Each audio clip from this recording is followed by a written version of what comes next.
জয় যিশু। প্রভুর বাক্য বলে গীত সংহিতা ১১৯ অধ্যায়ের ১০৫ ১০৬ পদ কি বলছে? তোমার বাক্য আমার চরণের প্রদীপ, আমার পথের আলোক।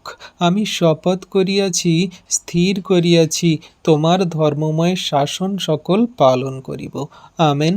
তাহলে বিশ্বাসী সন্তানরা এইখানে সেই দাউদ তার গীতে লিখছে যে তোমার বাক্য আমার চরণের প্রদীপ। আমি যেখানে যাই না কেন, যা কিছু করি না কেন, আমার এই সমস্ত পথ সকল তোমার এই বাক্য আলো দেয়, প্রদীপ জ্বালায়, যাতে আমার কোনো মতে সেই অন্ধকারে আমি না পড়ি, হোঁচট না খাই, যেন শয়তান দিয়াবল আমার অন্ধকারে কারাকূপে না নিয়ে যায়। তোমার বাক্য সকল যখন আমি পালন করি, তখন আমি আলোর দিশা খুঁজে পাই, কারণ তুমি সেই লাইট অফ গড, তুমি সেই আলো জ্যোতি, যা এসেছিলে জগতের অন্ধকারে থাকা মানুষদের আলো জ্বালাতে। তাহলে সেই প্রভু যিশুর বাক্য আজকের আমাদের চরণের প্রদীপ। প্রভুর বাক্য সকল আমাদের চরণের প্রদীপ, কারণ আমরা সবাই জানি আদিতে বাক্য ছিল, সেই বাক্য ঈশ্বরের সঙ্গে ছিল, আর সেই বাক্য ঈশ্বর ছিল। আর এখানে সেই বাক্য আমাদের চরণের প্রদীপ, মানে খ্রিস্ট যিশু আমাদের সেই লাইট অফ গড, আমাদের চরণের প্রদীপ।